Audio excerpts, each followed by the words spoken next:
Welcome to Last Resort Network. I'm Ben. Today, we're talking the return of the chase. The NASCAR season will start here in about a month. And the big news is that upcoming, there's a change to the point system. Although it's a change back to what already existed 10 or so years ago. So a little bit of history. From the beginning of NASCAR until 2003, NASCAR operated under a full season standings. This is how most motorsports would traditionally think of points. If you look at IndyCar or F1, they're all under a full season point system where you get a certain amount of points for winning and then a descending amount of points going forward. This is kind of natural within motorsports to work this way. NASCAR, however, was getting much more popular, and at the end of the 2003 season, there were some people who were upset about the fact that Matt Kenseth had won the championship, despite only winning one race, which was at the beginning of the season. Because of this, NASCAR went to their think tank and decided to rule out the chase.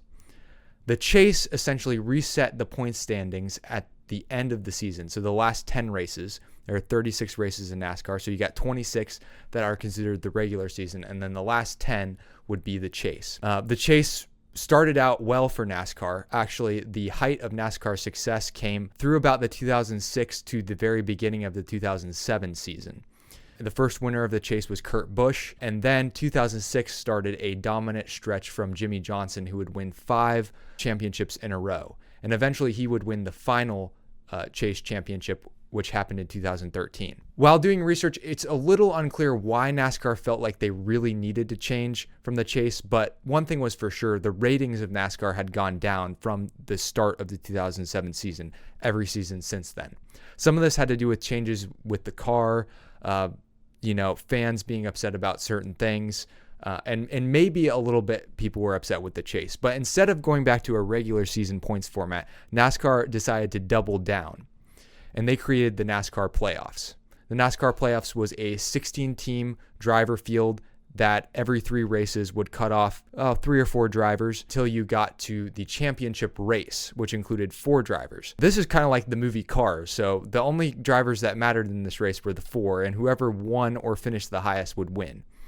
Now, NASCAR fans were a little lukewarm on this when it was rolled out, as it seemed a little gimmicky. After all, people know that it requires more than one race to determine who the best driver for a full season was, but people went along with it. Kevin Harvick won the first championship. Popular drivers like Martin Truex Jr. and Kyle Busch would go on to win championships, and things were going all right. The format did occasionally reward drivers who had different circumstances. I know Kyle Busch broke his leg in 2015 and still won the championship, which would have been an impossibility in any other format. But generally, people were okay with it until Joey Logano in 2018. And Joey Logano had won way less races than the other 3 drivers in the championship, and he would go on to win that race and therefore win the championship, despite the fact that the other drivers he was racing against had like 8 or 9 wins each. He also won controversially again in 2022 and 2024 when people felt like he had subpar years, but was able to turn it on in the end. And even his teammate Ryan Blaney, who won in 2023, had a relatively mediocre season compared to some of the people he was racing against, but he won a couple races at the end of the year at strategic moments and then finished the highest in the championship, actually didn't win the race at Phoenix, and was crowned the champion. So people's criticism of the format became, well, you only have to be good at a certain number of tracks, say Martinsville and Phoenix, and then just be good enough the rest of the year to win. Now, it is more similar to other sports outside of motorsports, say the NFL playoffs, or even more, this championship format is most similar to March Madness, which is maybe the most gimmicky format to determine a champion ever. March Madness is a very historic event that's rooted in how things have been done for a long time, whereas this NASCAR format was new, so it wasn't really appealing to the old fan base. So with the return to the chase, it's similar to how the format was in 2004 to 2013. However, there are some slight differences. So first, this format rewards winning more. So the winner of every race will get 55 points, and then second place will only get 35 points. This is an increase from the winner getting 40 points. The 10-race chase will reset points, but it will still reward the regular season champion, who will start with 2,100 points. Second place will have 2,075 points, and then it will descend down until the 16th place driver has 2,000 to begin the start of the chase. So the chase does still include 16 drivers, which is different than the 10 or 12 drivers that the chase used to include. The champion will still be crowned at the end of the 10 races. So if you start further back, you do have to make up more ground in terms of points, but whoever has the most points at the end will be the champion. And finally, this format completely removes win and in, which win and in was already controversial amongst people. Some people liked it because it really rewarded winning, but other people felt like it degraded consistency to the point that consistency didn't really matter. Racing became more all or nothing about winning or not winning. I thought I would talk a little bit about who this format benefits and who maybe it hurts a little bit, as it is a pretty significant change in how the race for the championship will be done. The first person that this really benefits is William Byron. He was the first driver that came to mind when they rolled out this format. Over the last couple of seasons, I think he has been maybe the most consistent driver. He won the regular season championship last year. He's won the last 2 Daytona 500s. Surprisingly, I was looking at his racing reference info page, a great website to look at statistics and look at the raw numbers. And he did only finish 8th in average finish last year. So maybe he fell off a little bit after the start of the playoffs. But I feel like with a momentum shift, knowing the chase could benefit him more, maybe his performance will be a little bit better in this 10 race format. He did also lead 1,330 laps.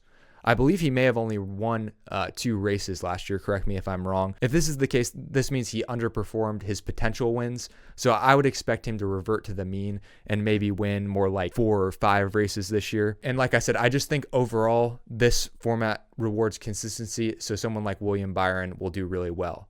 Secondly, in the same vein is Christopher Bell. He was the leader in average finish at 11.2 for the entire season, which is just phenomenal. He also had 4 race wins and also maybe wasn't quite up to his potential in terms of race wins. Like maybe this year we could expect more like 5 or 6 from him. He was tied for first in the amount of top 10s. He had 22. 13 top 5s was good for 5th in top 5s. And then he was tied for 3rd in wins with 4. So this level of consistency is just going to pay off in this playoff format.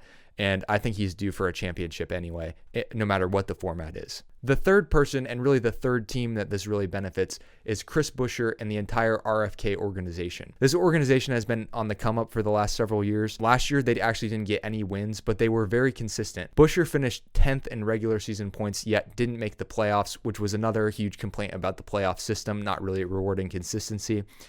And Brad Keselowski almost won the finale at Phoenix. Maybe should have. Blaney passed him right at the last second. He had a bad start to the year, but Keselowski looked really good over the second half of the season. And Ryan Preece was just very consistent throughout the whole season. Not remarkably great, but remarkably consistent. So all 3 of these drivers really have a chance to make the chase. If they can win a race or 2, that will help more. I think Buescher will for sure win a race. I think Keselowski could win a race. I would love to see Preece win a race. It'd be a great story for him as someone who's kind of a journeyman and has gone from team to team. Buescher particularly, I think, is the biggest contender to compete for a championship for this team. So this will benefit him greatly. And then I was just going to point out a few other drivers that this could benefit. These drivers did good in the other format, so it doesn't necessarily help them or hurt them. But Denny Hamlin, Kyle Larson, and Ryan Blaney, these drivers are all really fast, especially at specific tracks, but really throughout the schedule, they might be the fastest cars. They're generally consistent, but they are more prone to making mistakes or getting caught up in other people's mistakes, seemingly, than like Bell or Byron. So if they can get their DNFs in order and make sure they have good finishes throughout the year, I think all 3 of these drivers will be in good shape to compete for a championship. NASCAR drivers take on risk every week by going lightning fast on speedway tracks.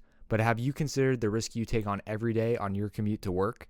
If you have not looked at your auto insurance coverages for a while or are curious what different coverage options could look for you, contact Point A Insurance. Last Resort Network is proudly brought to you by Point A Insurance. Point A is a family-owned insurance agency that looks to provide the best coverage for auto, home, and business insurance to their clients. Get a quote from Point A at 614-486-7300 or contacting service@pointains.com. Be sure to let them know that Last Resort Network sent you. Point A Insurance. Your success, our mission. All right, we'll move on to who this new format hurts. The first drivers that I could think of that this would hurt are the RCR teammates of Austin Dillon and Kyle Busch. So Austin Dillon, people complain about him a lot for being a Nepo baby. It's true. I mean, you can't really argue against it. His grandpa does own the team. I mean, if you look over the course of his career, considering where RCR has been at, I don't think he's a bad driver. but he does have a tendency to only win in certain moments. Fortunately for him, these moments have been good ones over the last couple of years. A late summer win here and there, a super speedway win, a gas mileage win. Strategy-wise, his team has a way of coming together at the right time. However, in this format, it rewards consistency, and his overall points performances have not been good over the last several years. I mean, I'm thinking he's mainly been in the mid to late 20s, maybe high teens at the highest in his career, and his average finishes have never really been that good. So I don't think Austin Dillon will benefit at all from this. I think he has a really, really low chance of making the playoffs. Now, Kyle Busch has fallen off recently. I mean, his first year with RCR, he won 3 races in the first half of the year, but since then, it's kind of been a slog for this team. However, he always was competitive at certain tracks, maybe road courses, super speedways, and then certain individual tracks, maybe some of the intermediates, to where he would have a chance at winning. But this really takes away because he really needs to build back up and become a more consistent driver. And they were very mistake prone last year. So I don't really see Kyle Busch making the playoffs either, unless there's a complete turnaround of this team and they just fire out the gates way different than they looked last year. Secondly, this hurts all super speedway and road course aces, and really a lot of the smaller teams. So I'm thinking Shane Van Gisbergen, Front Row Motorsports, and particularly Michael McDowell, who now races for Spire. These types of drivers who have been known historically to do well at certain specific tracks. I mean, SVG won 5 out of 6 road courses and 5 in a row to end the season. SVG may still have a chance to make the playoffs if he can even be moderately good at intermediates and then have good performances on super speedways. But it's definitely going to be a slimmer margin for error than it was last year. So I would give him maybe a below a 50% chance of making the playoffs. You can argue with me in the comments. It's a lot of the arguments would be predicated on a lot of improvement from him, I believe. And he also can't not win at the super speedways, or at least not get all top 5s, because he really needs to maximize his points there. Now, McDowell, he has been consistent throughout his career, so he may have some chance of making the playoffs, but it definitely helped when he had at least the option of the win you're in and could win at a super speedway or at a road course, because he's really good at both. But I think his team and his car are good enough that he could sneak in at a 16th if everything lines up correctly. Front Row, although without McDowell, they maybe haven't been as much of a force, but they would also be in contention with their drivers at super speedways. They could still win a super speedway, but I doubt they're going to make the playoffs with this. And then finally, who loses? Gimmick lovers. There may have been a small contingent of the fan base who really did like these gimmicks, but traditionalists are actually still maybe going to be a little bit upset because they didn't completely remove the gimmicks by still having the chase. However, there's no playoffs. You can't explain it to your friends like you explain the NBA playoffs or the NFL playoffs. However, seeing the commercials last year, I think it was already a little bit hard to explain how the playoff format worked to people who didn't like NASCAR or didn't follow NASCAR. So I don't think NASCAR is really losing much from a marketing standpoint by changing. It certainly lessens the chance of there being a surprise champion, which probably will make people happy for the most part, but it does still allow for someone to get really hot in the last 10 races who did make the playoffs and maybe go up from an 11th or 12th to winning. I know Jimmy Johnson was known for really turning it on at the end of the year. Tony Stewart had his 2011 year where I think he won like 5 races in the chase and won the championship. So there's still sort of that somebody can kind of slog through the season and then really turn it on at the end of the year. That's a possibility. Now, all gimmicks weren't completely removed, as people will be quick to point out that stage racing still exists. And as I've heard more traditionalists complain, a lot of people do not like stage racing, but I think it's probably here to stay. NASCAR likes how it keeps the field together more.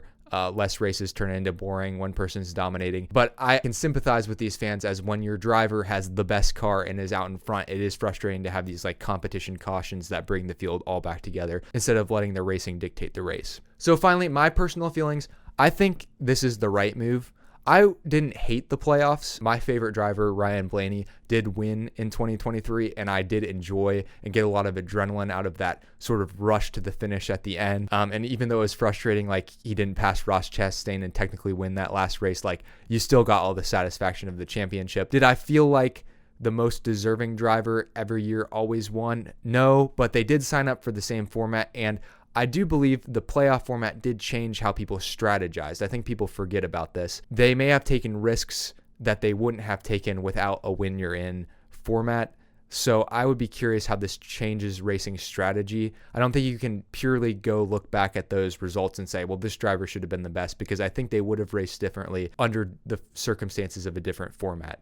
So that's something that you have to keep in mind with all of this. Personally, I'm excited for NASCAR. I hope they can use this as a launch point for more excitement within the sport. I think they still have a ways to go behind F1 and maybe even behind IndyCar in terms of marketing. I would like to see them do more things like this where they're appealing more to the fan base that already exists, because that's how you grow a sport. You have a strong fan base that really believes in the sport, and then in a grassroots manner, they will drive marketing themselves and attendance of races and things like that.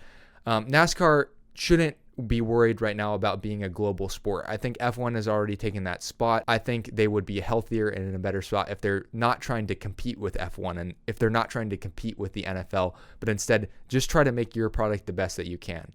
I think that's the best thing that you can ask for this. I love NASCAR as a sport. I'm excited about the upcoming season. So please comment your feelings about the chase, what you feel about the direction of NASCAR, and who your favorite driver is. All of those things would be great to see in the comments. So with that, this has been Ben from Last Resort Network, your last resort for movies and more.